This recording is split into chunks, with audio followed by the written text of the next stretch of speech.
चलिए शुरू करते हैं। पृष्ठ क्रमांक 4।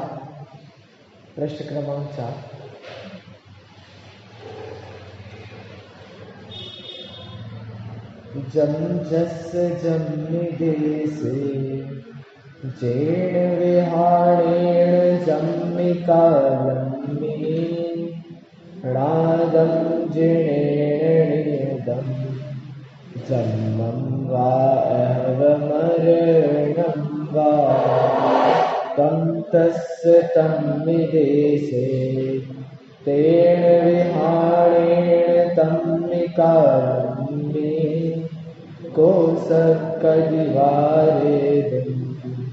इन्दो वातः जिनिन्दो वा एवं जोड़े चैदो जान दिदवाणी सब पज्जाए सो सदिठी सुतो जो संकदि सोहु को दिठी।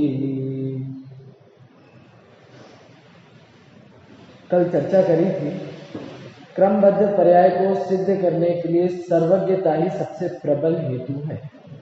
इस बात पर हमने कल बहुत देर तक चर्चा करी थी। आज थोड़ा सा मन था कि एक बार सर्वज्ञता की सिद्धि अपन भी कर लें। जैसा न्याय ग्रंथों में, आगम ग्रंथों में, जहाँ तक कि अध्यात्म के ग्रंथों में भी सर्वज्ञता की सिद्धि की गई है कि कोई ऐसा व्यक्ति है जो वाकई में भूत, वर्तमान और भविष्य को जानता है। कोई ऐसा व्यक्ति है जो वास्तव में जितना हम जान रहे हैं उससे कुछ ज्यादा जानता है, कुछ नहीं सब कुछ ज्यादा जानता है।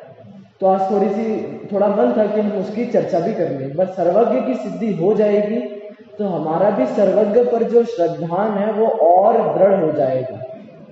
हम बाजार में मटका खरीदने जाते हैं तो ऐसा नहीं है कि उसने एक मटका दिखाया और हम वही लेकर आ जाते हैं।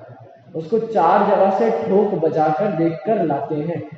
नारियल खरीदने जाते हैं तो नारियल को भी ठोक ठोक कर देखकर लाते हैं कि बढ़िया पानी वाला है या नहीं है। तो ऐसे ही यदि हम सर्वज्ञ को, कल बात आई थी कि जो व्यक्ति मात्र हृदय से स्वीकार करता है वह सर्वज्ञ की श्रद्धान में कहीं ना कहीं गलती कर देता है।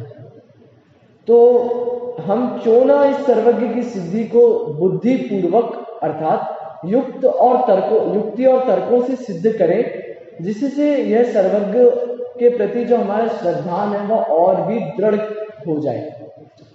तो सबसे पहले एक आप्त मीमांसा नाम का ग्रंथ है, तत्वार सूत्र का ही मंगलाचरण की टीका है, वो तो मात्र मंगलाचरण के ऊपर है। तो उसमें सर्वज्ञ सिद्धि करते हुए आचार्य समंत भद्र कहते हैं, एक श्लोक आता है, सूक्ष्मांतरित दूरार्थम प्रत्यक्षः कस्यचिद् यथा अनुमेयत्यतो ज्ञाति रीति सर्वज्ञ संस्थित। क्या कहते हैं? सूक्ष्म, अंतरित और दूरार्थ, ये क्या हुआ? तो सूक्ष्म मतलब सबसे सूक्ष्म पदार्थ, मतलब क्या? पुद्गल परमाणु, एटम। जो पुद्गल परमाणु होता है वो सबसे सूक्ष्म पदार्थ है। और ये सब जो अभी हम दिखाई देता है वो क्या है? ये पुद्गल परमाणु के ही स्कंद है। उनको मिलाकर विशेष प्रकार का एक बंधन होता है, उससे वह स्कंद बनते हैं। तो ये जो हमें दिखाई दे रहा है वह भी 1, 2, 3 परमाणुओं का स्कंद नहीं है, असंख्यात अनंत पुद्गल परमाणुओं का स्कंद बनता है तब वह हमें दिखाई देता है। तो जो सूक्ष्म है वह तो होगा पुद्गल परमाणु। अंतरित क्या? अंतरित मतलब काल से दूर। काल से दूर मतलब क्या? जैसे राम है, रावण है, और पहले चले जाइए आदिनाथ भगवान है, मारीची है। तो क्या ये अभी हमें प्रत्यक्ष में दिखाई देते हैं? कहीं अब जाएंगे हमें प्रत्यक्ष में राम, रावण आदि दिखाई देंगे? तो नहीं। तो सूक्ष्म मतलब पुद्गल परमाणु भी हम नहीं देख सकते। दूर अंतरित मतलब काल से दूर जो पदार्थ है उन्हें भी नहीं देख सकते। जैसे सुमेरु आदि पर्वत है, ये दूरार्थ में जाएंगे, सूक्ष्म, अंतरित और एक दूरार्थ, तीसरा दूरार्थ मतलब देशवाची है। सुमेरु आदि पर्वत को अभी हम देख सकते हैं, यहाँ से बैठे बैठे तो हम अमेरिका को भी नहीं देख सकते, बगल वाले गांव को भी नहीं देख सकते, तो ये सब दूरार्थ में चले जाएंगे। वैसे इनको हम जाकर प्रत्यक्ष देख सकते हैं, लेकिन यहाँ बैठे बैठे नहीं देख सकते, एक बात। और दूसरी बात, सुमेरु आदि पर्वतों को तो प्रत्यक्ष में वहां जाकर भी नहीं देख सकते, जा ही नहीं सकते, मानसोत्तर पर्वत के बाद तो जा भी नहीं सकते, तो सुमेरु आदि पर्वत हम नहीं देख सकते। तो जिस प्रकार सूक्ष्म, अंतरित और दूरार्थ, प्रत्यक्ष, कस्यचिद यथा, ये तीनों चीजें किसी न किसी के प्रत्यक्ष होती ही हैं। कैसे? अनुमेयत्वात्, मतलब अनुमान का विषय होने से। कल हमने ये सिद्धि करी थी कि जहां जहां धूम है वहां वहां अग्नि है। क्यों? क्योंकि धूम और अग्नि में अविनाभाव संबंध था, और ये हमने अनुमान से सिद्धि किया था। ऐसे ही सर्वज्ञता की भी सिद्धि हम अनुमान से करेंगे कि कोई ना कोई ऐसा व्यक्ति है जो इन पदार्थों को भी जानता है। और कैसा जानता है? प्रत्यक्ष जानता है, परोक्ष रूप से नहीं जानता, प्रत्यक्ष जानता है। वह कौन है? वह सर्वज्ञ है। देखिए, हम लोक में बाहर देखते हैं, एक बच्चे का तो पढ़ने लिखने में बहुत मन लगता है और दूसरे बच्चे का पढ़ने लिखने में मन नहीं लगता है। एक बच्चा तो इंटेलिजेंट है, होशियार है, दूसरा बच्चा थोड़ा सा गधा है। तो क्या होता है, जब हम ऐसा देखते हैं कि एक के पास तो बहुत अच्छा ज्ञान है और दूसरे के पास थोड़ा कम ज्ञान है, तीसरे को देखेंगे तो थोड़ा और कम ज्ञान है, चौथे को देखेंगे तो थोड़ा ज्यादा ज्ञान है, तो जब हम ज्ञान में ऐसे ऊपर नीचे देख सकते हैं, लोगों की बुद्धि में ऊपर नीचे देख सकते हैं, तो होना हो एक आदमी ऐसा भी होगा जिसके पास पूर्ण ज्ञान होगा। किसी के पास अल्प है, किसी के पास अल्प से थोड़ा ज्यादा है, तो होना हो कोई एक ऐसा व्यक्ति भी विराजमान है जिसके पास पूर्ण ज्ञान है। एक बात। अब दूसरी बात, मुझे कम राग है, किसी को ज्यादा राग है, मुझे ज्यादा द्वेष है, किसी को कम द्वेष है। तो जब हम राग द्वेष में भी कम ज्यादा पना देखते हैं आज संसार में, लोक में, मुनिराजों को कितना राग है? बिल्कुल भी राग नहीं है। मुनिराजों की अपेक्षा श्रावकों को देखे तो राग है, श्रावकों की अपेक्षा हमको देखे, मिथ्या दृष्टि आदियों को देखे तो उनसे ज्यादा राग है। तो जब ये राग की कम ज्यादा अवस्थाएं हैं, तो होना हो कोई एक ऐसा भी व्यक्ति होगा जिसके पास राग ही ना हो, द्वेष ही ना हो। ऐसा संभव है ना? तो वो कौन है? तो वो सर्वज्ञ है। तो इस प्रकार सर्वज्ञ की सिद्धि की जाती है। ये सामान्य से सर्वज्ञ की सिद्धि की। सर्वज्ञ सिद्धि भी दो प्रकार की आती है। न्याय दीपिका आदि ग्रंथों में सर्वज्ञ की सिद्धि भी दो प्रकार से की गई। एक तो सामान्य सर्वज्ञ सिद्धि, एक विशेष सर्वज्ञ सिद्धि। तो सामान्य सर्वज्ञ सिद्धि तो सूक्ष्मांतरित दूरार्थ इस वाले श्लोक से की गई, और विशेष सर्वज्ञ सिद्धि के लिए लिखते हैं वहां, सत्वमेवासी निर्दोषो युक्ति शास्त्र विरोधी वा अविरोधो यदिष्टम ते प्रसिद्धेन न बाध्यते। जब सामान्य से सर्वज्ञ की सिद्धि कर दी कि एक पुरुष है, कोई ना कोई वह व्यक्ति है जिसके पास पूर्ण ज्ञान है और जो जिसके पास राग और द्वेष भी नहीं है, तो ये एक व्यक्ति हमने खड़ा कर दिया।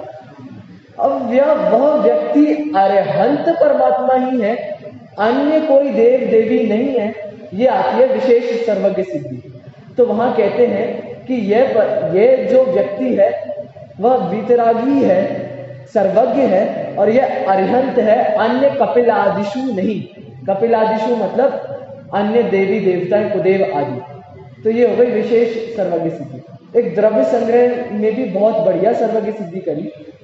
आचार्य समंत भद्र के पास एक व्यक्ति गया, वह कहता है भैया हमने तो तीनों काल देख लिए, हमें तो सर्वज्ञ दिखा नहीं। मतलब वो कहता है कि सर्वज्ञ नाम की कोई चीज नहीं होती, सर्वज्ञ नाम का कोई व्यक्ति एग्जिस्टेंस नहीं रखता। तो समंत भद्राचार्य उससे पूछते हैं, आपने तीनों काल देख लिए, भूत, वर्तमान और भावी, आपने तीनों काल देख लिए? वो कहता है हाँ भैया मैंने तीनों काल देख लिए। फिर उसके बाद कहता है तो मुझे कोई सर्वज्ञ नहीं मिला, मैंने तीनों काल देख लिए। उसके बाद वापिस समंत भद्राचार्य कहते हैं आपने तीनों लोगों को देख लिया? तो वो कहता है हाँ मैंने तीनों लोगों को भी देख लिया, कोई सर्वज्ञ नहीं है। तो समंत भद्राचार्य से बहुत ही विनम्र होकर कहते हैं आप ही सर्वज्ञ हैं, क्योंकि सर्वज्ञ की परिभाषा ही क्या, जो तीनों लोकों और तीनों कालों को जाने। तो जब वह व्यक्ति कहता है कि मैंने तीनों लोक देख लिए, जब वह व्यक्ति कहता है मैंने तीनों काल देख लिए, तो भैया आप ही सर्वज्ञ हैं। तो इस प्रकार भी एक सर्वज्ञता की सिद्धि की जाती है। तो ऐसे अन्य अन्य तरीकों से हम अनुमान से सर्वज्ञ की सिद्धि कर सकते हैं, प्रत्यक्ष से तो कर नहीं सकते, क्योंकि प्रत्यक्ष आज तो हम सर्वज्ञ को देख नहीं सकते। विदेश क्षेत्र में जाइए, वहां समव शरण लगा हुआ है आज भी श्रीमंदिर भगवान का, वहां हम कर सकते हैं, लेकिन वहां जा नहीं सकते। इसीलिए तो अनुमान से इस प्रकार हम सर्वज्ञ की सिद्धि करते हैं। अब यहाँ सर्वज्ञ सिद्धि का क्या काम, यहाँ क्यों सर्वज्ञ सिद्धि की कक्षा लगाई, क्यों करी सर्वज्ञ सिद्धि? तो कल जैसा कहा था कि क्रमबद्धता, वस्तु की क्रम नियमितता इज इक्वल्स टू सर्वज्ञता, कि जैसा केवली भगवान ने जाना है वैसा ही वस्तु का परिणमन होना निश्चित है। एक कथन। दूसरा कथन, वस्तु का परिणमन होना निश्चित था, इसीलिए केवली भगवान ने इस प्रकार जाना। बराबर। तो किसमें ज्यादा दृढ़ता है? दूसरे वाले में। वहां स्वच्छंदता भी नहीं आती। नहीं तो स्वच्छंदता किस प्रकार आ जाए कि भैया केवली ने जान लिया, तो फिर हमारे हाथ में क्या रहा, पुरुषार्थ कहाँ रहा, हम क्यों इतनी मेहनत करें? तो इसलिए वस्तु का परिणमन ऐसा होना था, तो केवली भगवान ने ऐसा जाना। चलिए आगे देखते हैं। अब कल चर्चा चली थी कि जब जब हम ऐसा कह देते हैं कि केवली भगवान भविष्य को भी जानता है, तब तब इसके कर्तृत्व के अभिमान को ठेस पहुंचती है। वो माता का उदाहरण दिया था कि हम पागल हैं क्या, तुम्हारे लिए इतना सब कुछ किया। तो इसके कर्तृत्व पर बहुत भारी चोट लगती है। तो ये सर्वज्ञ को मानना तो नहीं छोड़ता, लेकिन इसकी परिभाषाओं में फेरफार करने लगता है। तो आज देखते हैं कैसे परिभाषाओं में फेरफार करता है। देखिए पृष्ठ क्रमांक 6। चूंकि अभी तक सर्वज्ञ की सत्ता स्वीकार करता रहा है, अतः एकदम तो उससे मुकर नहीं पाता, अतः सर्वज्ञता की व्याख्याएं बदलने लगता है। अभी तक तो उसने कुल अपेक्षा, जाति अपेक्षा, पिताजी जाते थे तो मैं जाऊं, इस अपेक्षा जैन धर्म में पैदा हुआ हूं, इस अपेक्षा सर्वज्ञ को तो मानता रहा, सर्वज्ञता की अस्तित्व को मानता रहा, हृदय से माना। परंतु इसने बुद्धि से, तर्क युक्ति संगतों से स्वीकार नहीं किया, तर्क की कसौटी पर नहीं खरा उतारा। इसीलिए अब ये क्या करता है, तो ये सर्वज्ञता की व्याख्याएं बदलने लगता है। कभी कहता है कि वे भूतकाल और वर्तमान को तो जानते हैं, पर भविष्य को नहीं, क्योंकि भूतकाल में जो कुछ होना था सो हो चुका, और वर्तमान में जो होना है वह हो ही रहा है। अतः उन्हें जानने में तो कोई आपत्ति नहीं, पर भविष्य की घटनाएं जब अभी घटित ही नहीं हुई, तो उन्हें जानेंगे ही क्या। पहले तो ये कहता है कि मात्र निष्पन्न जितनी भी पर्याय हो चुकी हैं, निष्पन्न हो चुकी हैं। कल एक पैराग्राफ में यह आया था कि पर्याय जितनी भी निष्पन्न हो चुकी है उनको तो जान लेता है, क्योंकि वह हो चुकी, लेकिन जो अभी तक हुआ ही नहीं है उसे कैसे जानेगा। तो कहता है कि स्वीकार है कि सर्वज्ञ है, परंतु कैसा है, भूत और वर्तमान को जानता है, ये सर्वज्ञ है। तो यहाँ पर्याय परिभाषा में हेरफार किया कि जो जो भूतकाल और वर्तमान काल को जानेगा वह सर्वज्ञ है, पहली। अब दूसरी बात, कभी कहता है कि भविष्य को जानते तो हैं, किंतु सशर्त जानते हैं। जैसे जो पुण्य करेगा वह सुखी होगा, और जो पाप करेगा वह दुखी होगा, जो पढ़ेगा वह पास होगा, और जो नहीं पढ़ेगा वह पास नहीं होगा, आदि न जाने कितने रास्ते निकालता है। दूसरी बात, वह स्वीकार कर लेता है कि चलो भविष्य को भी जानते हैं, लेकिन कैसा जानते हैं कि जैसा कर्म करेगा वैसा फल पाएगा। अभी मैं पुण्य कर रहा हूं, शास्त्र स्वाध्याय कर रहा हूं, तो भविष्य में मेरे पुण्य कर्म का उदय आएगा, ऐसा जानते हैं सर्वज्ञ। यह सर्वज्ञ के ज्ञान में ये आता है कि ये अभी पुण्य कर रहा है और भविष्य में आके इस पुण्य का संक्रमण हो जाएगा। तो पुण्य का संक्रमण होना मतलब पाप रूप में बदल जाना, साता का असाता में हो जाना। तो ये कोई बड़ी बात नहीं है, सब जीव के परिणामों पर ही निमित्त ये सब व्यवस्थाएं हैं। तो संक्रमण आदि है, दशकरण की जब चर्चा चलती है तो ये सब पॉसिबल है। तो ये क्या बोलता है कि यदि बच्चा पढ़ेगा तो पास होगा और नहीं पढ़ेगा तो फेल होगा, ऐसा केवली भगवान जानते हैं। लेकिन ये तो प्रत्यक्ष में देखने में आता है कि भैया पढ़ने वाला 24 घंटे दिन रात एक करने वाला भी अगले दिन पता चलता है फेल हो गया और सुसाइड कर लिया। तो कहाँ तो उसने कल्पना करी थी कि पुण्य करेगा तो पुण्य बंधेगा और पुण्य बंधेगा तो पुण्य उदय में आएगा, और कहाँ तो ये रिजल्ट निकला कि सुसाइड कर लिया। कहाँ तो इसने ये बोला था कि 24 घंटे पढ़ेगा तो पास होगा और कल को रिजल्ट देखा तो फेल हो गया, और जो ना पढ़ने वाला व्यक्ति था वो टॉप कर गया। तो ये हो गया सशर्त जाने, ये हो गया शर्त मतलब कंडीशंस अप्लाई। वो टर्म्स एंड कंडीशंस अप्लाई नहीं होता, कोई भी सामान खरीदते उसमें टर्म्स एंड कंडीशंस अप्लाई। तो वो सर्वज्ञता की परिभाषा में भी भविष्य को जानता है, लेकिन कैसे? Terms and conditions apply. भविष्य को जानेगा लेकिन सशर्त जानेगा। भैया केवली भगवान के ज्ञान में तो यहां तक आता है कि ये पढ़ेगा और पास नहीं होगा, ये आता है, या पढ़ेगा तो पास होगा, ये भी आता है। तो जैसा परिणमन होना है वैसा आता है। ऐसा नहीं होता है कि हम कल्पना से या अनुमान से कह दे कि जैसा करेगा वैसा भरेगा। मतलब जो ये गीता का सिद्धांत है ना, जैसा कर्म करोगे वैसा फल पाओगे, ये पूर्ण रूप से सच नहीं है। यदि हम अपने कर्म सिद्धांत को पढ़ें, कर्णानुयोग आदि ग्रंथों का अध्ययन करें, जब दशकरण आदि की चर्चा आती है तब वहां ऐसा है, संक्रमण आदि, उदय उदीर्णा संक्रमण, उन सब की जब चर्चा आती है तब पता चलता है कि भैया हम तो इतना पुण्य कर रहे थे और वह पाप में बदल गया, या इतना पाप कर रहे थे और वह पुण्य में बदल गया। तो ये सब संक्रमण आदि की चर्चा है। तो ये पूर्ण रूप से सत्य नहीं है कि जैसा करोगे वैसा फल पाओगे, जैसा बोगे वैसा काटोगे, ये पूर्ण रूप से सच नहीं है। चलिए आगे देखते हैं। अब इस पैराग्राफ के से पेज नंबर 10 तक 8 आगम प्रमाण दिए हैं कि सर्वज्ञ तीनों कालों को जानता है और कैसे जानता है। आप गिनिएगा 8 प्रमाण है। चलिए, पर उसका यह अथक प्रयास निष्फल ही रहता है, क्योंकि कोई रास्ता है ही नहीं तो निकलेगा कहां से। जब सर्वज्ञ सशर्त जानता ही नहीं है तो सशर्त आप मान कैसे सकते हैं? यह कैसे हो सकता है कि सर्वज्ञ तो माने पर भविष्यज्ञ नहीं माने? सर्वज्ञ का अर्थ त्रिकालज्ञ होता है। जो भविष्य को न जान सके वह कैसा सर्वज्ञ? सर्वज्ञ की व्याख्या तो ऐसी है कि जो सबको जाने वह सर्वज्ञ। सर्वज्ञ, ज्ञ मतलब जानना, ज्ञानार्थक है, और सर्व मतलब सभी को। तो जो सभी को जाने वह सर्वज्ञ है।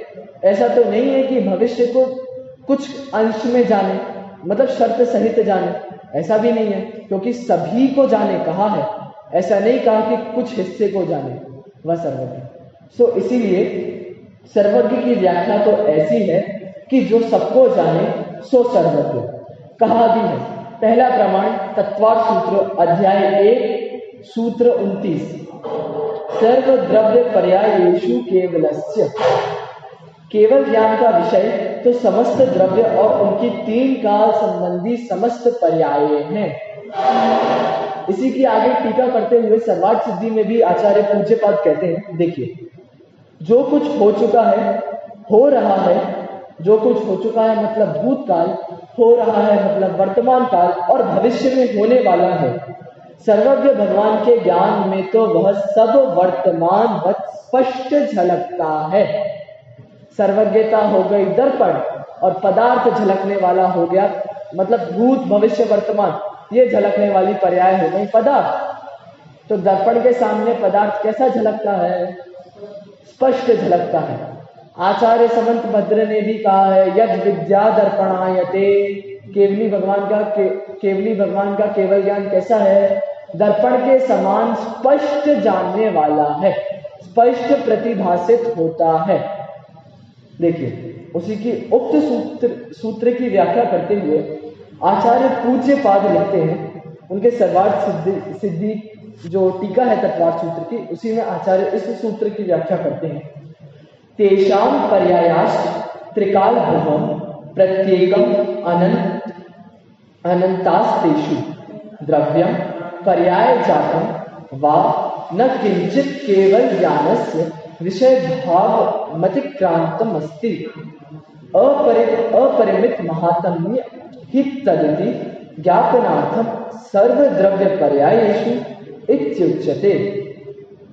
देखिए, सब द्रव्यों की पृथक पृथक तीनों कालों में होने वाली अनंतानंत पर्याय हैं। इन सब में केवल ज्ञान की प्रवृत्ति होती है। प्रवृत्ति मतलब क्या? जानने की क्रिया। तो इन सब में केवल ज्ञान की प्रवृत्ति होती है, मतलब प्रत्येक द्रव्य की जो भूत भावी वर्तमान तीनों काल की अनंतानंत पर्याय है, उसमें केवल ज्ञान जानता है, उसको केवल ज्ञान जानता है। ऐसा न कोई द्रव्य है और न कोई पर्याय समूह है जो केवल ज्ञान के विषय के परे हो। यदि कोई ऐसा द्रव्य निकल जाए या पर्याय समूह निकल जाए जो केवल ज्ञानी न जाने, तो क्या दोष आएगा? फिर ये सर्वज्ञ शब्द से हम उसको नहीं उसको चिन्हित नहीं कर सकते फिर सर्वज्ञ शब्द से, क्योंकि सर्वज्ञ मतलब तो सभी को जाने। तो एक द्रव्य को छोड़ दोगे तो वह एक बच गया ना। तो इसीलिए ऐसा न कोई द्रव्य है और न कोई पर्याय समूह है जो केवल ज्ञान के विषय के परे हो। केवल ज्ञान का महात्म्य अपरिमित है। इसी बात का ज्ञान कराने के लिए सूत्र में सर्व द्रव्य पर्यायेषु कहा है। केवल ज्ञान का महात्म्य अपरिमित है। हमारे ज्ञान से केवल ज्ञान को कंपेयर किया जाए तो उसकी कितनी महिमा है। हमारा ज्ञान तो इस दीवार के पीछे की चीज नहीं देख सकता, इस किताब के नीचे की चीज ही नहीं देख सकता। ये हाथ है, अब ऐसा रख दिया तो ये पेन मुझे नहीं दिखेगा, इतना कमजोर है हमारा ज्ञान। तो इसकी तुलना यदि अब हम केवल ज्ञान से करें तो अहो क्या केवल ज्ञान है। वह तो प्रत्येक द्रव्य की सारी प्रत्येक एक एक पर्याय को स्पष्ट जानता है। और कैसा जानता है? वर्तमान वत जानता है, एक समय में जानता है, तो उसकी वैल्यू ज्यादा है। इसी प्रकार भविष्य का ज्ञान होना तो माने, पर भविष्य का निश्चित होना नहीं माने। यह कैसे संभव है? ऐसा तो सर्वसाधारण भी कह सकते हैं कि जो पढ़ेगा वह पास होगा। इसमें सर्वज्ञ के ज्ञान की दिव्यता क्या रही, जब इसने पहले दूसरी कंडीशन में दूसरी शर्त में कहा था कि यह सशर्त जानते हैं केवली भगवान कि बच्चा पढ़ेगा तो पास होगा। अब ये सब तो हम भी जानते हैं, कोई मेहनत करेगा तो फल मिलेगा। तो इससे कंपेयर करें और केवली भगवान का जानना कंपेयर करें तो फिर उसमें क्या खास बात रह गई?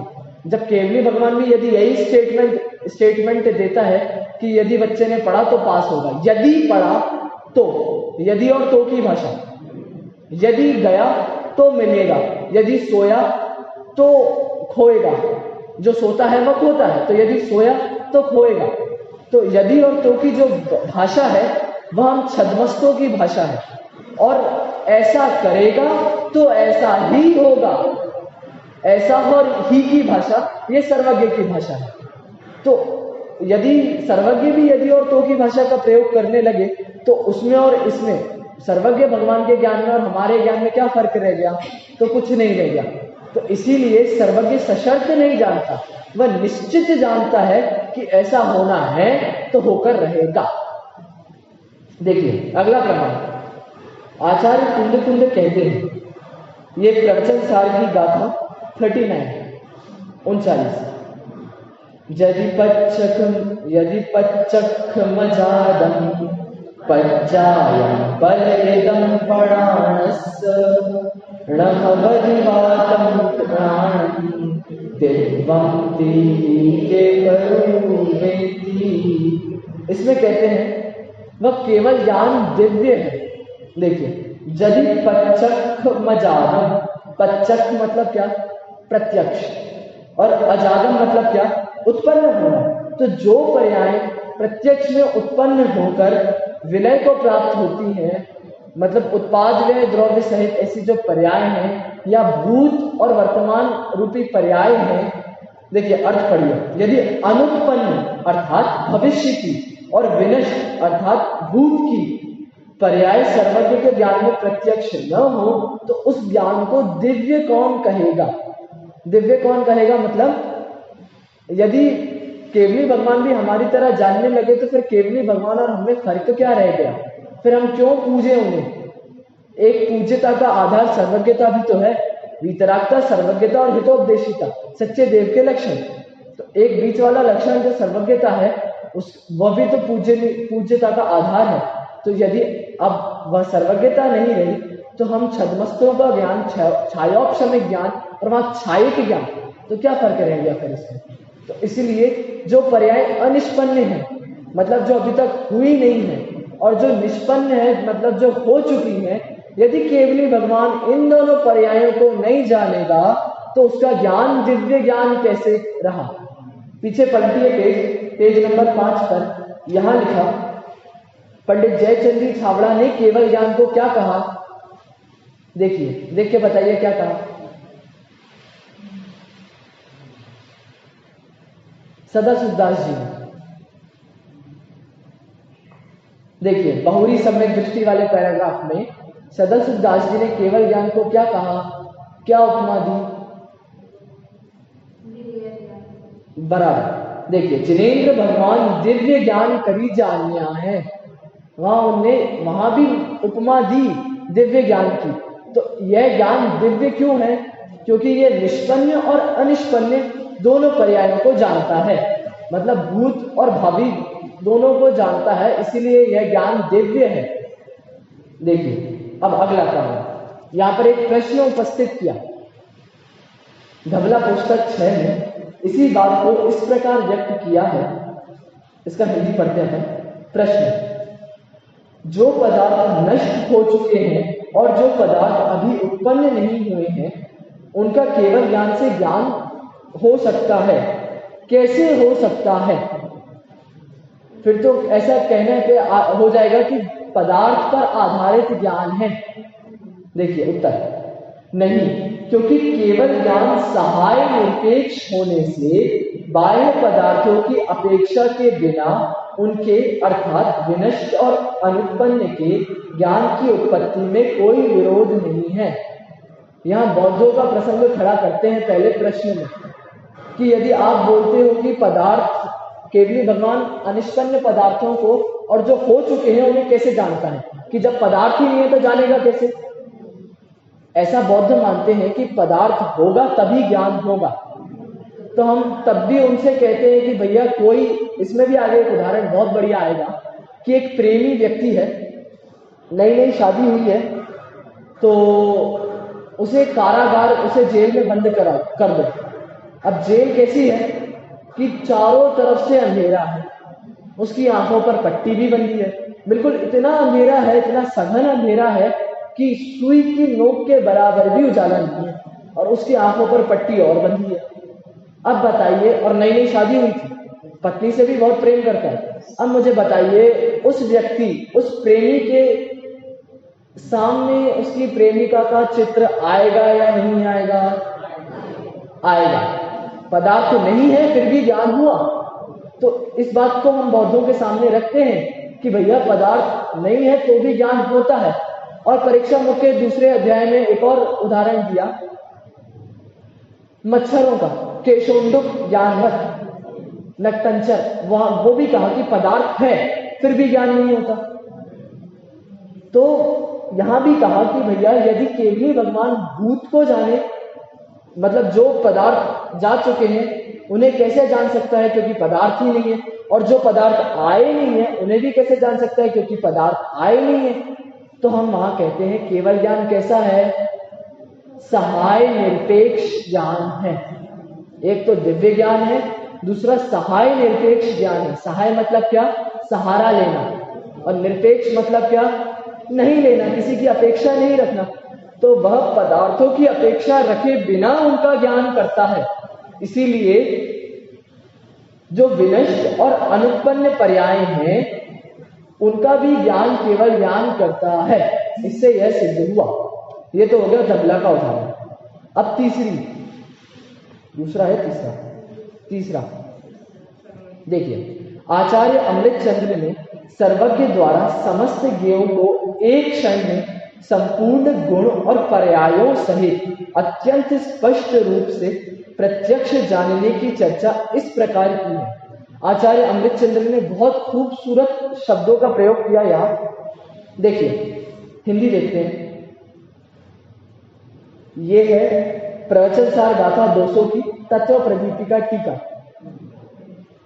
एक ज्ञायक भाव का समस्त ज्ञेयों को जानने का स्वभाव होने से क्रमशः प्रवर्तमान, अनंत, भूत, वर्तमान, भावी विचित्र पर्याय समूह वाले अगाध स्वभाव और गंभीर ऐसे समस्त द्रव्य मात्र को मानो वे द्रव्य ज्ञायक में उत्कीर्ण हो गए हैं, चित्रित हो गए हैं, भीतर घुस गए हैं, कीलित हो गए हैं, डूब गए हैं, समा गए हैं, प्रतिबिंबित हो गए हैं। इस प्रकार एक क्षण में ही जो शुद्धात्मा का प्रत्यक्ष करता है।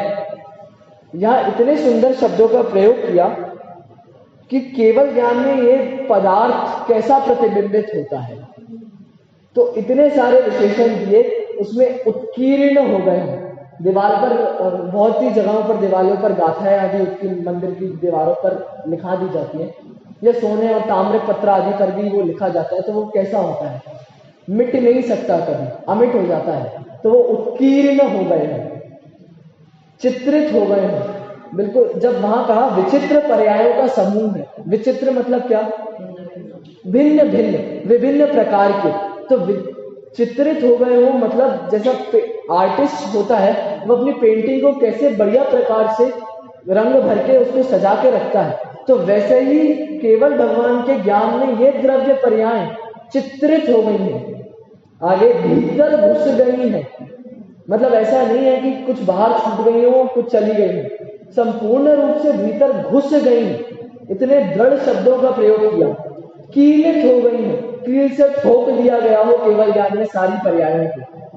समस्त द्रव्यों की समस्त पर्यायों को जैसे हथौड़ा लेकर कील ठोकते हैं, वैसे इन पर्यायों को भी ठोक दिया गया हो केवल ज्ञान में। डूब गए हो, समा गए हो। कुछ भी चीज पानी में डूब जाती है तो पूर्ण रूप से डूब ही जाती है। तो ऐसे ही वो सब सारी पर्याय केवल ज्ञान में डूब गई, समा गई, प्रतिबिंबित हो गई, आईने के समान प्रतिबिंबित हो गई।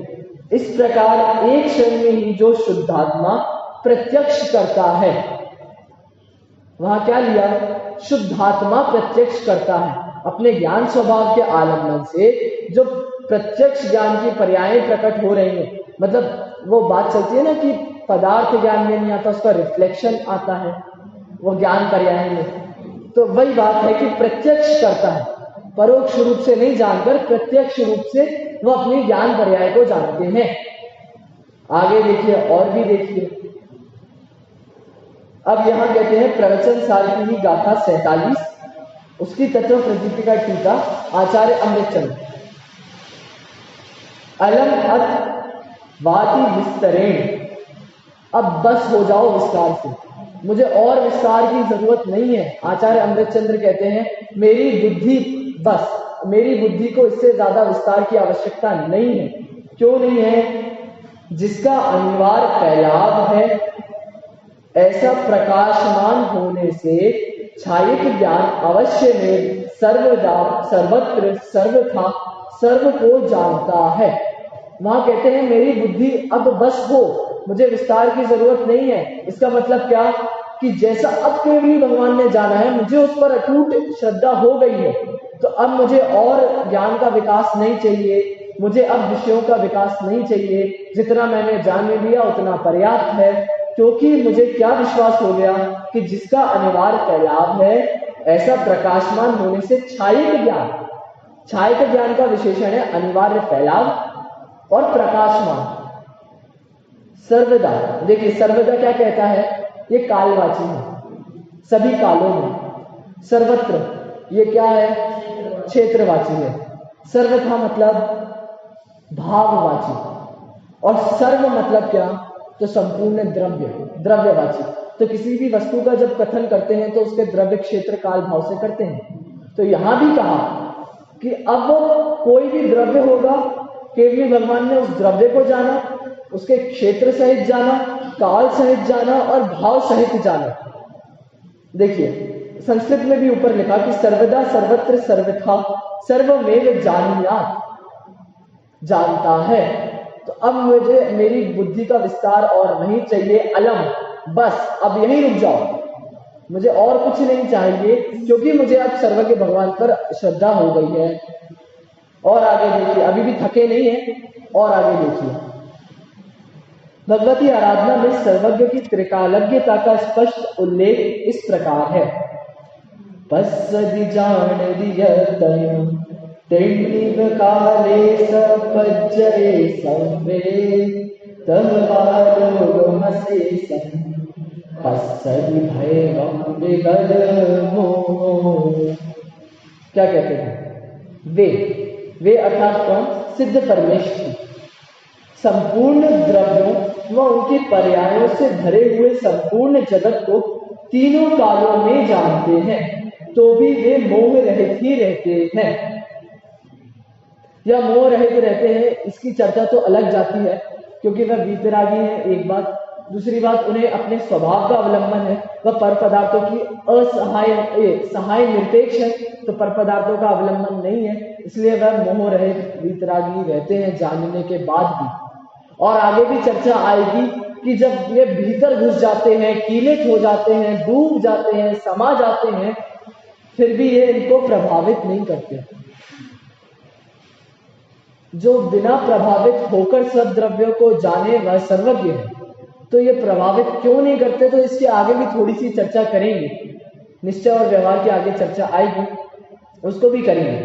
तो यहाँ एक और उदाहरण दिया कि भगवती आराधना में भी ऐसा कहा कि सिद्ध भगवान कैसे हैं, तो संपूर्ण द्रव्यों को व उनके पर्यायों को भूत और भावी रूप से जानते हैं, वे सिद्ध हैं। अभी भी मन नहीं भरा, आगे देखिए, आचार्य अमित गति का योगसार प्राभृत नाम का ग्रंथ है। सुबह तो आचार्य योगेंद्र का योगसार ग्रंथ चल रहा है, और यहाँ योगसार प्राभृत ग्रंथ है अमित गति आचार्य का। उसमें क्या कहते हैं, अतीता भवेनाश्चार्था स्वे स्वे काले यथाखिलाः वर्तमानास्ततस्तद्वेत्ति तानपि केवलम्। भूत और भावी समस्त पदार्थ जिस रूप से अपने अपने काल में वर्तमान रहते हैं, केवल ज्ञान उन्हें भी उसी रूप से जानता है। यहाँ एक बात की सिद्धि होती है कि उस द्रव्य में जितनी पर्याय होंगी उतनी पर्याय को केवल ज्ञान जानेगा। देखिए क्या कहा, भूत और भावी समस्त पदार्थ जिस रूप से अपने अपने काल में वर्तमान रहते हैं, कहाँ वर्तमान रहते हैं, तो पर्याय द्रव्य में वर्तमान रहते हैं। तो जितनी क्रम नियमित रूप से द्रव्य में पर्याय होनी होंगी उसको केवल ज्ञान जानेगा। केवल ज्ञान उन्हें भी उसी रूप से जानता है, न थोड़ा कम जानता है न थोड़ा ज्यादा जानता है, तो जैसी है उसे वैसा ही जानता है, वर्तमानवत जानता है। देखिए सर्वज्ञता की सिद्धि आचार्य समंत भद्र ने आत्ममीमांसा में, आचार्य अक्लंक देव ने उसकी टीका अष्टशती में एवं आचार्य विद्यानंदी ने अष्टसहस्त्री में विस्तार से की। सर्वज्ञ सिद्धि जैन न्याय शास्त्र का एक प्रमुख विषय है, रीढ़ की हड्डी है। एक प्रकार से संपूर्ण न्याय शास्त्र ही सर्वज्ञता की सिद्धि में समर्पित है, न केवल न्याय शास्त्र अपितु संपूर्ण आगम। फिर भी जब भी न्याय विषयक अन्य उपाधियों से विभूषित विद्वत वर्ग सर्वज्ञता में भी आशंकाएं व्यक्त करने लगता है या उसकी नई नई व्याख्याएं प्रस्तुत करने लगता है, तो आश्चर्य हुए बिना नहीं रहता है। आज व्यक्ति न्याय विशारद न्यायपीठ आदि आदि डिग्रियों को तो ले लेता है, परंतु यदि सर्वज्ञ में भी वह टर्म्स एंड कंडीशंस अप्लाई करता है, सर्वज्ञता की सिद्धि में या सर्वज्ञता की परिभाषा में टर्म्स एंड कंडीशंस अप्लाई करता है, तो लेखक यहाँ कहते हैं कि उन्हें आश्चर्य हुए बिना नहीं रहता। क्यों? क्योंकि भैया इतने प्रमाण दे चुके, अब भी तुम्हें श्रद्धा नहीं है, अब भी तुम्हें भरोसा नहीं है, तो नीति शतक भर्तृहरि द्वारा रचित है, उसमें एक श्लोक आता है, उसमें कहते हैं ब्रह्मापि तम नरम न रंजयति, अज्ञ सुख माराध्य सुखतर माराध्यतः विशेषज्ञ। एक लाइन और आती है, फिर चौथी लाइन है ब्रह्मापि तम नरम न रंजयति। तो उसमें क्या कहा कि विद्वानों को तो मैं भली भांति समझा सकता हूं। दूसरी लाइन में कहा कि मैं जो मूर्ख व्यक्ति है ना, उनको भी भली भांति समझा सकता हूं। लेकिन तीसरी लाइन इस प्रकार है, ज्ञान लव दुर्विदग्धम, जिनको ज्ञान थोड़ा बहुत प्रकट है उनको तो ब्रह्मापि तम नरम न रंजयति, ब्रह्मा भी नहीं समझा सकते। तो दोहा इस प्रकार पूरा है, अज्ञ सुख माराध्य सुखतर माराध्यत विशेषज्ञ, ज्ञान लव दुर्विदग्धम ब्रह्मापि तम नरम न रंजयति। तो जो विद्वान है उनको समझाने में कोई कठिनाई नहीं आती, भैया थोड़ा सा बता दो समझ जाते हैं। जो गधे हैं उनको समझाने में भी कोई दिक्कत नहीं आती, जैसा जैसा बोलो वैसा वैसा वे समझ जाते हैं। लेकिन जिनके पास डेढ़ अकल है या थोड़ा बहुत ज्ञान है, उनको समझाने को तो ब्रह्मा में भी सामर्थ्य नहीं है कि समझा सके। तो ऐसे ही लेखक ने यहाँ भाव व्यक्त किए कि भैया जब मैंने इतने प्रमाण दे दिए तुम्हें, लेकिन फिर भी तुम अपनी डेढ़ अकल लगा के वहां शर्त रखने लगोगे, तो मुझे आश्चर्य हुए बिना रहेगा नहीं। आगे लिखिए, सर्वज्ञ भगवान का भविष्य संबंधी ज्ञान पढ़ेगा तो पास होगा के रूप में अनिश्चयात्मक न होकर यह पढ़ेगा और अवश्य पास होगा अथवा नहीं पढ़ेगा और पास भी नहीं होगा के रूप में निश्चयात्मक होता है। ज्ञान सशर्त नहीं होता और अनिश्चयात्मक नहीं होता, निश्चयात्मक होता है, मतलब पूरा पक्का ज्ञान होता है। यह पढ़ेगा तो पास अवश्य होगा या अथवा पास नहीं होगा, इस प्रकार का ज्ञान होता है। भविष्य को निश्चित मानने में अज्ञानी को वस्तु की स्वतंत्रता खंडित होती प्रतीत होती है, पर उसका ध्यान इस ओर नहीं जाता कि भविष्य को अनिश्चित मानने पर ज्योतिष आदि निमित्त ज्ञान काल्पनिक सिद्ध होंगे, जबकि सूर्य ग्रहण आदि की घोषणाएं वर्षों पहले कर दी जाती है और वे सत्य निकलती है।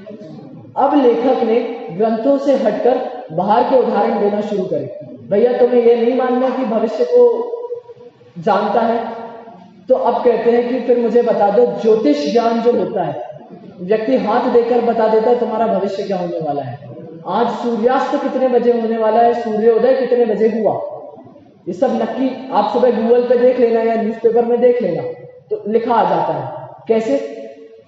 वो तो हुआ ही नहीं था, सूर्योदय तो अभी हुआ ही नहीं है, जबकि गूगल ने आज का सूर्योदय कल बता दिया था और कल का आज बता दिया। गूगल खोल के देखिए आप, जब वो हुआ ही नहीं है तो फिर कैसे बता दिया? जब अभी सूर्यास्त हुआ ही नहीं है तो फिर भी बता दिया 6:43 पे सूर्यास्त हो जाएगा। अभी सूर्यास्त हुआ क्या? नहीं हुआ, फिर भी बता दिया। कैसे? वह बच्चा अभी बड़ा हुआ नहीं, फिर भी बता दिया कि इसके 2 बच्चे होंगे। मतलब ज्योतिष ज्ञान जो आदि होता है, निमित्त ज्ञान आदि जो होता है, आगे चर्चा आएगी। प्रथमानुओं का नियोग का एक उदाहरण लेंगे। 12 वर्ष का अकाल पड़ा, तो उस समय भी वहां निमित्त ज्ञान से बता दिया था मुनिराज ने कि यहाँ 12 वर्ष का अकाल पड़ने वाला है। और देख लीजिए, दीपायन मुनि द्वारा द्वारिका को जलना है, ये भी बता दिया था नेमिनाथ भगवान ने। तो जब हुआ ही नहीं है तो कैसे? चलिए, नेमिनाथ भगवान का उदाहरण तो अभी हम गौण करते हैं, क्योंकि वह सर्वज्ञता की बात आ रही। मैं तो यहाँ निमित्त ज्ञान की बात कर रहा हूँ, ज्योतिष ज्ञान की बात कर रहा हूँ, और जो आजकल चलते हैं इन सब चीजों की, जैसे सूर्य ग्रहण है, चंद्र ग्रहण है। आजकल साइंस कैसे बता देती है कि इतने साल बाद इतने समय में यहाँ सूर्य ग्रहण होने वाला है, और वह होता भी है। अभी चंद्रयान जो अपना रॉकेट भेजा गया, कब भेजा गया था? 15 जुलाई, लेट होकर 23 जुलाई को भेजा गया, 23 जून को भेजा गया। अभी वो 23 जून का उन्हें तभी प्रेडिक्शन कर दिया था कि 7 सितंबर को ये चांद पर पहुंच जाएगा। अब 7 सितंबर को आप लोग सब न्यूज़पेपर खोल के देख लेंगे, वहां लिखा आएगा कि मुबारक हो, चांद पर रॉकेट पहुंच गया। कैसे? अभी तो पहुंचा नहीं है, अभी तो उसकी ऑर्बिट्स में घूम रहा है, लेकिन फिर भी उन्होंने प्रेडिक्शन कर दिया ना। वेदर फोरकास्ट होता है, आज का मौसम ऐसा ऐसा रहेगा, अभी तो मौसम हुआ नहीं है लेकिन रहेगा। जब ये छद्मस्त का ज्ञान इतना बता देता है, जब ये टेक्नोलॉजी डेवलप करने वाला भी आदमी था, छद्मस्त भी था, छाया में ज्ञान का धारी ही था, तब जब वह इतना सब कुछ बता देता है और तुम कहते हो कि केवल ज्ञान भविष्य नहीं जान पाता, तो इसलिए लेखक को आश्चर्य हुए बिना रहता नहीं है। तुम केवल ज्ञान को तो बोलो कि भविष्य नहीं जाने, और हम सबके ज्ञान को बोलो कि हम भविष्य जाने। अभी आगे देखिए, अगला पैराग्राफ देखिए। अवधि ज्ञान और मनःपर्यय ज्ञान में भी अपनी सीमा में भविष्य को जानते ही हैं। अवधि ज्ञान और मनःपर्यय ज्ञान की क्या परिभाषा है? तो वह भी द्रव्य क्षेत्र काल भाव को कुछ सीमा पर्यंत तक जानते ही हैं, जो हो चुकी है और जो नहीं हुई है। उन्हें अवधि और मनःपर्यय ज्ञान जानता है नहीं जानता? जब ये दोनों ज्ञान भी जानते हैं, मति श्रुतक ज्ञान भी जानते हैं, तो आप केवल ज्ञान को इतना ही क्यों बताना चाहते हो कि केवल ज्ञान कुछ नहीं जानता, भविष्य को नहीं जानता अथवा भूत को नहीं जानता? आप केवल ज्ञान पर क्यों प्रश्न चिन्ह खड़ा करना चाहते हो? जब प्रत्यक्ष ही मति श्रुत ज्ञान अवधि मनःपर्यय ज्ञान जानते हैं भूत भविष्य को, और वह तो मर्यादा सहित जानते हैं। केवल ज्ञान तो वह भी अपरिमित अमर्यादा सहित जानता है, मतलब पूर्ण जानता है। देखिए, लाखों वर्षों आगे के भविष्य की निश्चित घोषणाओं से सर्वज्ञ कथित जिनागम भरा पड़ा है, और वे समस्त घोषणाएं ऐसी ही होगा, ऐसा ही होगा की भाषा में है। सर्वज्ञ की भविष्यज्ञता से इनकार करने का अर्थ है समस्त जिनागम को तिलांजलि देना। हमारे ग्रंथों में आगे कहा है पंचम काल 21,000 वर्ष का है, और आखिरी में जाते जाते एक मुनि, एक आर्यका, एक श्रावक, एक श्राविका, ये 4 बचेंगे। वहां पर भी कल्कि होगा और वह उनसे आहार, मतलब टैक्स के रूप में एक ग्रास आहार मांगेगा, वहां से लोप होगा, फिर छठा काल आएगा। अभी आया, अभी हुआ कुछ, लेकिन फिर भी लिखा है ना, और कैसा लिखा है? ऐसा ही होगा। इस प्रकार से बिल्कुल डंके की चोट कहा। और देख लीजिए, भविष्य की 24 के 24 तीर्थंकर के नाम दे दिए, ना केवल एक भविष्य की, कई भविष्य की 24 के दे दिए। भैया कैसे दे दिए? इसकी भी आगे अभी चर्चा आएगी। ऐसा होना था, इसीलिए इतना नक्की करके दे दिया। अब यदि तुम इसे नहीं मानोगे, तो कल यही चर्चा आई थी कि यदि सर्वज्ञता के भविष्य ज्ञान को नहीं माना, सर्वज्ञ के भविष्य ज्ञान को नहीं माना, तो संपूर्ण जैन आगम को तिलांजलि देना होगा। ये कुछ भी फिर प्रमाणित नहीं रह जाएंगे, प्रथमानुयोग प्रमाणित नहीं रहेगा। फिर हमने सर्वज्ञता की सिद्धि में क्या कहा? सूक्ष्म, अंतरित और दूर। तो अंतरित और दूराग, अंतरित का सारा कथन प्रथमानुयोग में है। कालवाची जितना भूत में हो चुका, तो फिर उसको मत मानिए आप, यदि सर्वज्ञता को नहीं मान रहे। अब सर्वज्ञता को नहीं मान रहे तो फिर आप जैन धर्म को ही बंद करके ताले में रख दीजिए, बस खत्म। इसीलिए यहां कहा कि सर्वज्ञ का ज्ञान दिव्य ज्ञान है, जो भूत, भावी और वर्तमान तीनों को जानता है। यहां सशर्त कोई टर्म्स एंड कंडीशंस मत लगाइए, लगाएंगे तो संपूर्ण जैन आगम को तिलांजलि देना होगा, अविनय होगी। चलिए अंतिम पैराग्राफ देख के खत्म करते हैं जी। यदि क्रमबद्ध पर्याय की बात पहले हमारे ध्यान में नहीं आई, और वह इस युग में एक ऐसे व्यक्ति के माध्यम से प्रस्तुत हुई जिसे हम किसी कारणवश पसंद नहीं करते हैं, तो इसका मतलब यह तो नहीं होना चाहिए कि हम सर्वज्ञ की भविष्यज्ञता से भी इनकार कर अपने पैरों पर कुल्हाड़ी मार लें। इस आत्मघाती कदम उठाने के पूर्व चिंतक वर्ग से एक बार पुनर्विचार कर लेने का अनुरोध, सानुरोध, आग्रह है। यहाँ लेखक ने अपने मन की वेदना व्यक्त की है, बस उसमें सिर्फ इतना सा लिखा, यदि आज सर्वज्ञता की ये जो बात है, क्रम नियमित पर्याय या क्रमबद्धता की बात है, वह किसी एक ऐसे व्यक्ति ने उठाई जिसे समाज पसंद नहीं करता है, तो आप भले ही उस व्यक्ति को पसंद ना करें, परंतु इस सिद्धांत को तो मत नकारें। यह सिद्धांत था तभी तो वो उठा के लाए, मन से तो कुछ लिखा नहीं। वहां क्रम नियमित पर्याय 308 से 311 समय सार की टीका में शब्द आया था, हमने पढ़ा था, कल परसों पढ़ा था, जीवो ही तावत क्रम नियमित आत्म परिणाम उत्पद्य मानो जीव अपनी ना जीव, पढ़ा था नहीं पढ़ा था? दूसरे पेज पे ही वह पढ़ा था। तो वहां क्रम नियमित पर्याय शब्द आया और बाद में यह भी सिद्ध किया था कि क्रम नियमित पर्याय और क्रमबद्ध पर्याय ये एकार्थवाची है। तो भैया भले ही आज समाज में उस व्यक्ति को नकारा जाता है, उसे पसंद ना पसंद किया जाता है, परंतु उस सिद्धांत को तो मत नकारिए, उस बात को तो मत गौर करिए या तिरस्कार कीजिए। बस इतनी सी वेदना व्यक्त की गई है कि जितने भी चिंतक वर्ग के लोग हैं, समझदार लोग हैं, एक बार पुनर्विचार करिए। भले ही व्यक्ति को ना मानिए, परंतु सिद्धांत को तो समझिए। हमारा व्यक्ति प्रधान धर्म नहीं है, यह दर्शन भी व्यक्ति प्रधान नहीं है, परंतु जो सिद्धांत कहे उस पर तो एक बार ध्यान दीजिए। क्रम नियमित पर्याय को वही का आगे देखते हैं। अत्यंत स्पष्ट उक्त आगम प्रमाणों एवं अकाट्य युक्तियों से आहत कुछ लोग इन प्रबल प्रहारों से बचने के लिए नियम सार गाथा 149 का सहारा लेते हैं, जो इस प्रकार है। इसकी चर्चा हम कल से ही करेंगे क्योंकि ये नया विषय उठता है। यहाँ पर क्या चर्चा आएगी कि अब इतना सब सिद्ध कर दिया कि सर्वज्ञ भविष्य को भी जानता है और भूत को भी जानता है, मतलब निष्पन्न पर्यायों को भी और अनिष्पन्न पर्यायों को भी जानता है।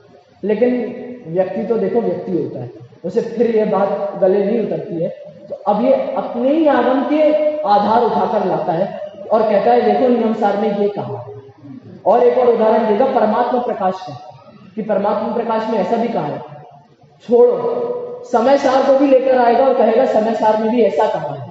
अब आप सिद्ध करो कि फिर सर्वज्ञ कैसे जानता है, तो फिर उसका भी अपन युक्ति सहित युक्ति संगत उत्तर देकर यह सिद्ध करेंगे कि भैया सर्वज्ञ जानता है और जानकर भी उनमें तन्मय नहीं होता। जहां वो मोह का प्रकरण आया था ना पहले कि सिद्ध भगवान जानते हैं और फिर भी मोहित नहीं होते, तो वही बात अभी आने वाली है कि वह जानता भी है और उसमें तन्मय भी नहीं होता। तो इसकी चर्चा हम कल से करेंगे। ओम नमः।